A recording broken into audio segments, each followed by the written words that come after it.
Welcome. I'm Pastor Mark Erlab, Visitation Pastor at First Lutheran Church. It has always been true, but is especially so now in this time of social distancing and restricted ability to gather with friends and family, that Luann and I have enjoyed sharing FaceTime and Snapchats with our 3 grown children and their families. There's no slight intended, and I think the other 2 will understand when I say that we especially enjoy doing this with our elder son and his family, because it always features time with, and I'm fully aware of my own prejudice in saying this, the one who has to be the best little boy in all the world, who is their son and therefore our grandson, Henry, who is 2 years and 8.5 months old. This last Saturday, Henry and his father were taking a walk through a park that winds through their neighborhood at the bottom of a hill just down from their house.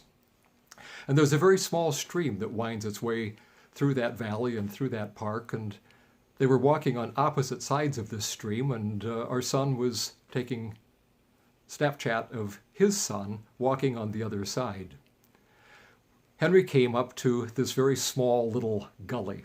The water had eroded the soil away in just a small, like I say, gully that was no more than maybe a foot or 1.5 wide, and certainly not more than a foot deep, and it went up the hill 10 or 12 feet, something like that. And Henry stopped just to ponder his options. And his dad called out to him and said, "You can either walk up and around, or you can step across." And Henry, in just an instant, calculated the distance across, evaluated his own strength and ability, considered the risk, and weighed all of that against walking around, and then he crouched down and he easily jumped across.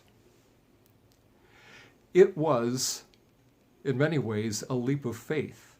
Because I think it was not so much that he evaluated all these things, although certainly that was part of his thought process, but what really compelled him to jump was the assurance of his father saying, "You can make it." Sometimes life gets hard. Challenges and obstacles confront us, and we use our best judgment to decide whether we will go around or go over or go through, and sometimes that is the only way, and we're not sure that we have the courage or the ability to do it. When Jesus likened saving a rich man to a camel going through the eye of a needle, his disciples said, "Who then can be saved?" Mark writes that Jesus looked at them and said, "For mortals it is impossible, but not for God. For God, all things are possible." When we're stopped dead in our tracks, scared of what lies ahead, we hear the reassuring voice of our Heavenly Father speaking to us as he did through the prophet Isaiah, saying, "Do not fear, for I am with you. Do not be afraid, for I am your God. I will strengthen you. I will help you. I will uphold you in my victorious right hand." Use the best information available to you. Use your own powers of reasoning and your own abilities, and then, like Henry, take that leap of faith, knowing, as St. Paul knew when he wrote, "I can do all things through him who strengthens me."